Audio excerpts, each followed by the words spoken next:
Sempurna, gampang terluka,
Ropangi-pangi iki enek artine. Apa?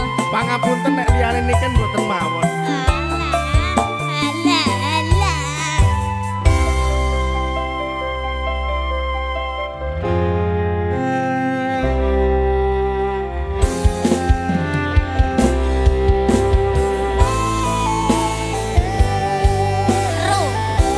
Roh.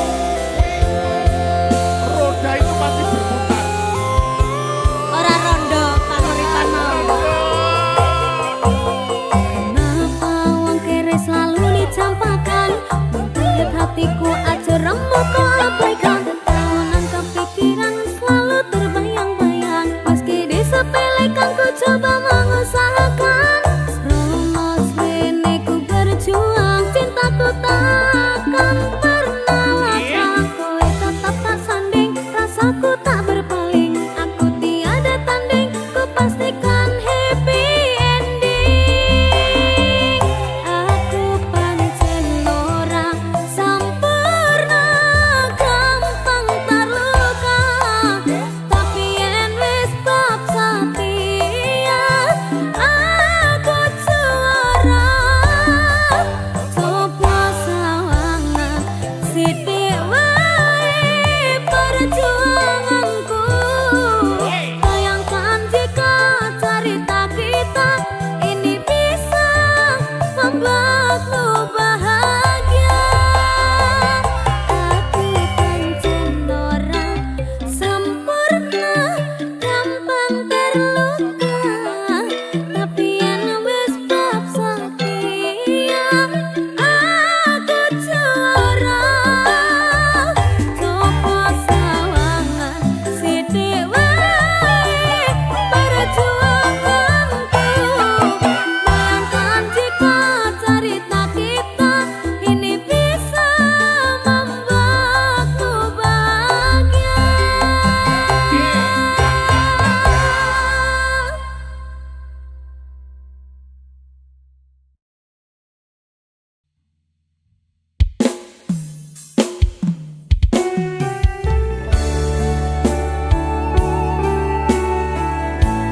Aku wis hafal tembok Sakinah lho. Ya, enek temu pramuka apa lho, Kak? Ora.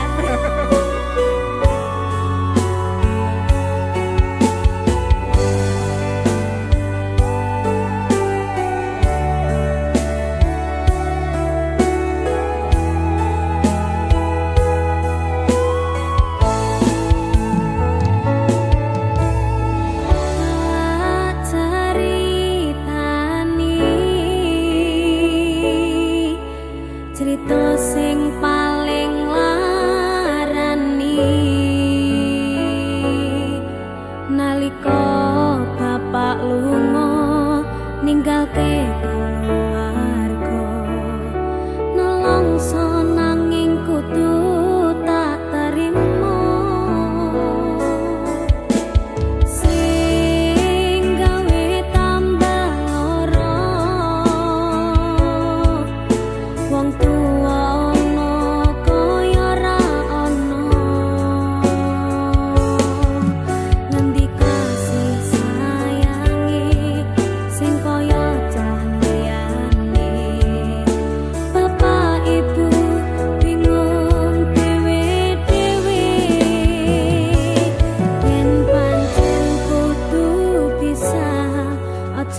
kapan?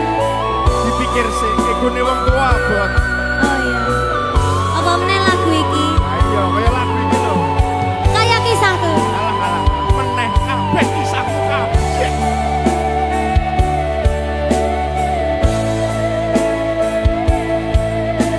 Sabar ya, Nak. Yen pancen kudu pisah, aja nganti ana dadi korban berjuang ninggalan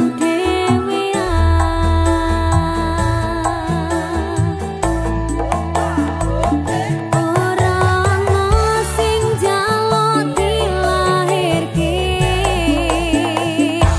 nang keluarga sing kaya ngene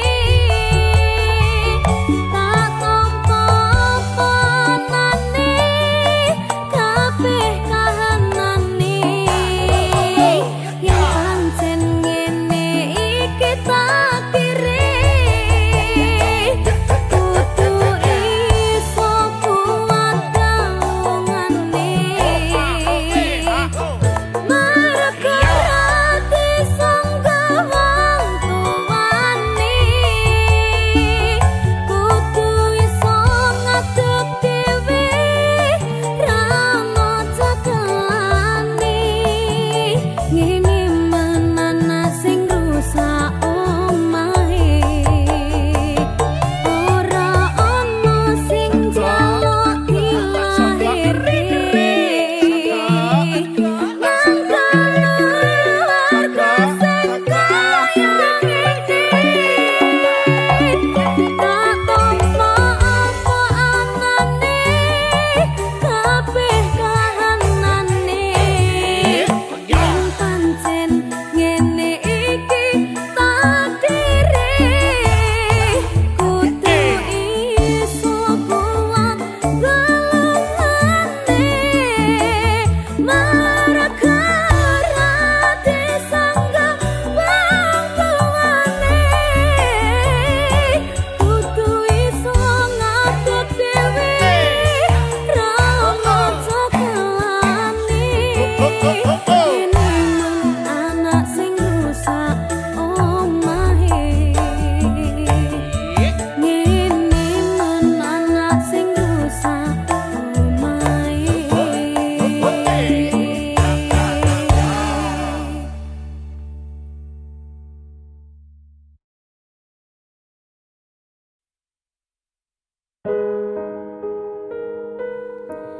Rongan asaratiku kang nandang kangen sliramu kang tansah manah hatiku saben wengi ra bisa nendra netraku lewat liris swara angin tak titipke rasa kasmaran sedina kaya sawindu ngantu-antu ngenteni takamu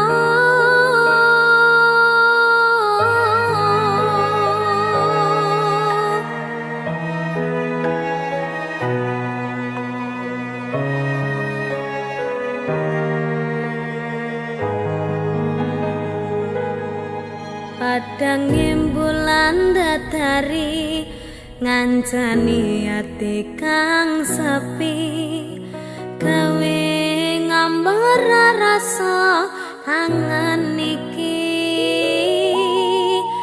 anganku iki tanda yakti tresna ing ati kaya bulan menehi padang ing wangi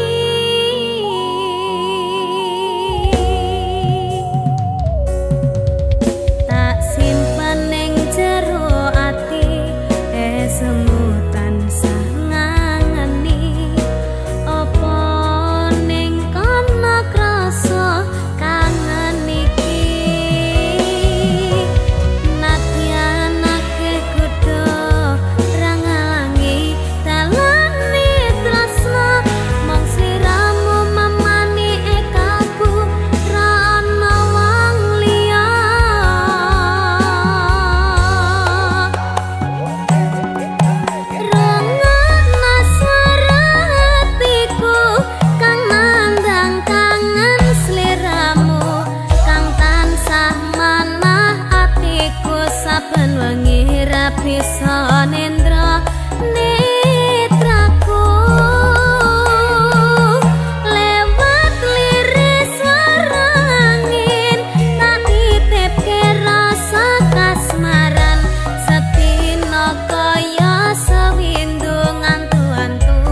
ngrasani ati kang sepi gawe ngambar rasa tangan niki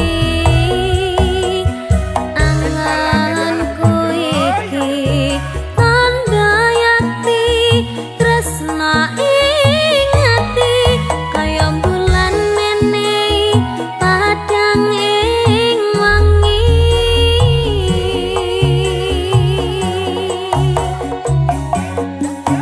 tak simpen ning jero ati semu tansah ngangeni apa ning kono krasa kangen iki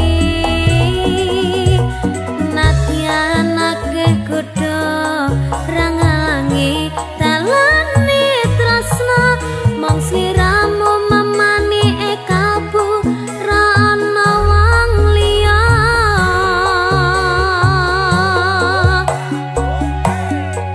rungokno swara hatiku kang nandang kangen sliramu kang tansah manah atiku saben wengi ra bisa nendra netraku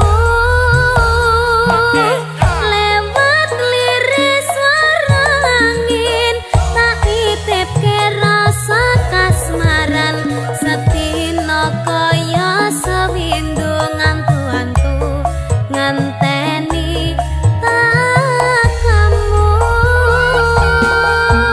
rungokno swara hatiku kang nandang kangen sliramu kang tansah manah hatiku saben wengi ra bisa nendra netraku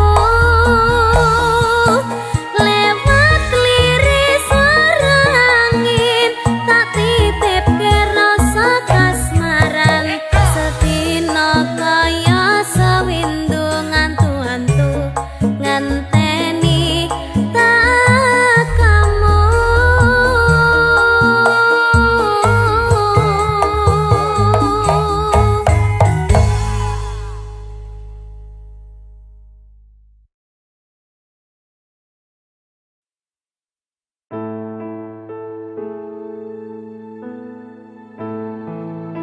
sing wingi yo wingi kudu wong liya ning mburi wis nguwake ati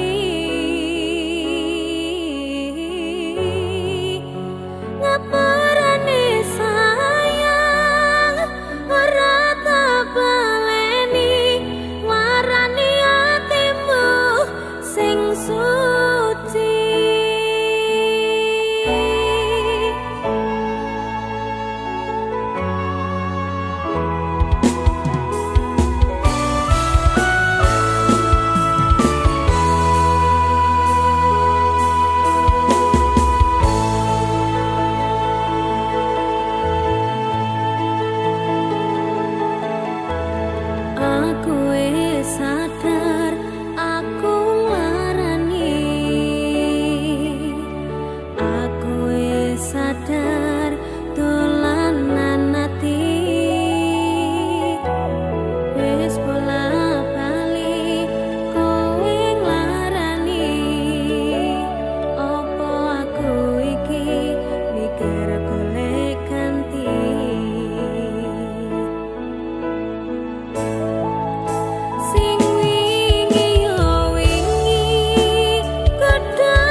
Simbo aku sing ayu dhewe, ijazahku SMP pengalaman ora duwe, paling penak rapi wae. Aku rapi, aku kenal cowok, irunge rada sempok, setengah tua iki awak lagi bosok, raleh duwe saka Simbok, pengen nyambel renek Lombok. Kamu cakep bikin aku penasaran, oh ya kayak artis yang turun dari sedan. Aku pusing karena selalu mikirin, ku bawakan dukun dari Magetan, Magetan ora mempan. Kadukun Jombang ora mempan. Kadukun ngawi saya edan. Aku bunuh diri mangan duren sak kulite, menek power sak nyeploke, enek bocah ganteng dhewe gawerene tak rapine. Pertamanya aku nggak mengerti kenapa ditangkap Pak Polisi, digebukin setengah mati, disuruh ngakuin barang bukti. Masalahnya karena narkotika, heroin, putau dan sabu-sabu. Wajahku dipotret wartawan sehingga fotoku masuk koran. Jangan bung, jangan menghisap sabu, larangan agama. Jangan bung, jangan membajak lagu, larangan negara.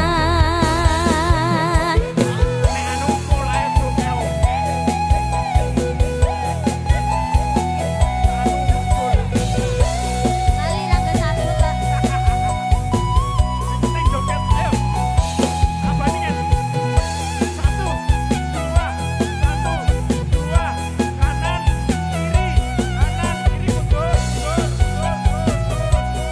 Terus ngawuren.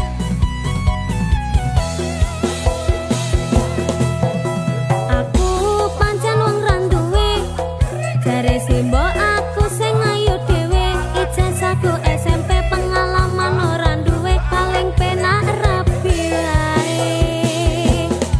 Aku rapi, aku kenal cowok, irunge rada sempok, setengah tua iki awak lagi bosok, raleh duwe saka Simbok, pengen nyambel renek Lombok.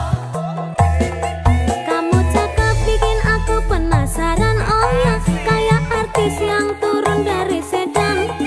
Aku pusing karena selalu mikirin, ku bawakan dukun dari Magetan, Magetan ora mempan. Kadukun Jombang ora mempan. Kadukun ngawi saya edan. Aku bunuh diri mangan duren sak kulite, menek power sak nyeploke, enek bocah ganteng dhewe gawerene tak rapine. Pertamanya aku nggak mengerti kenapa ditangkap Pak Polisi, digebukin setengah mati, disuruh ngakuin barang bukti. Masalahnya karena narkotika, heroin, putau dan sabu-sabu. Wajahku dipotret wartawan sehingga fotoku masuk koran. Jangan bung, jangan menghisap sabu,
rasane kok padha tempe. Apa kaya ngene rasane wong ora duwe. Cintaku mbok ya sampun le nesu kabeh iso rasa kudu nganggo matu duwe manan paras bagus mundak beda karo atimu. Rungokno tembangan manisku.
sejati manggil lestari hangidung tembang suci yang sami sajroning sepi cahyamu madangi saratri dadi tambangi ati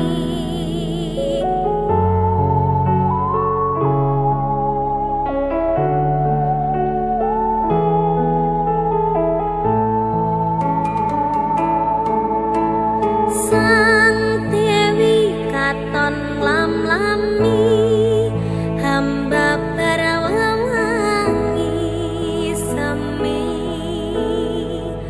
arum kembange malati dasar wulane dadari wong ayo satya rumasono sasatapyoring kartika kadya puspita ing nindra henjang kapi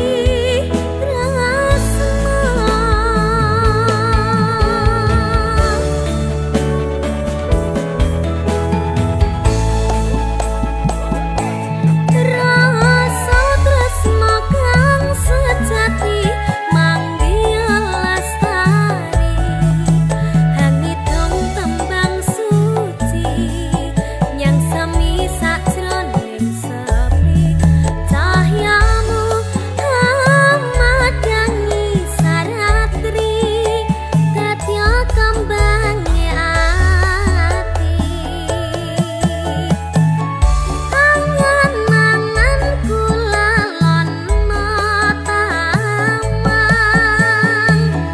miteri tanpa wangenan lamaku nembus marang kebahagiaan banget manis sinawang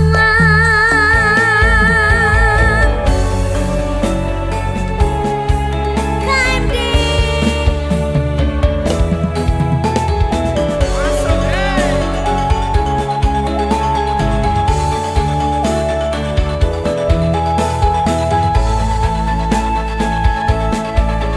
wong ayo satya rumasono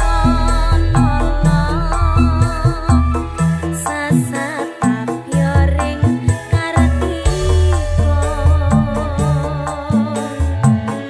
kadya puspita ing nindra henjang kapi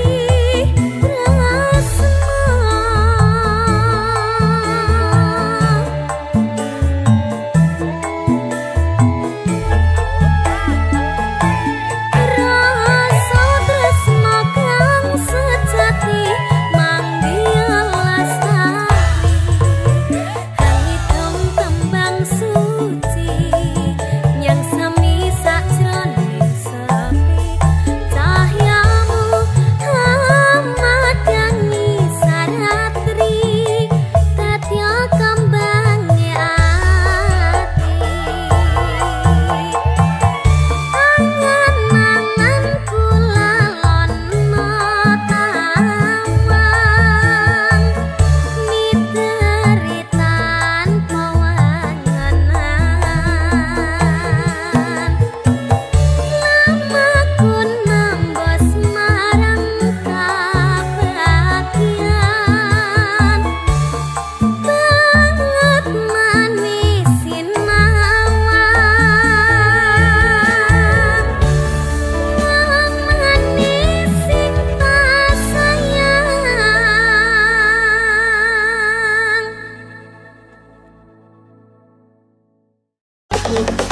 Cinta itu hanya sebatas progo isi kantongmu saja.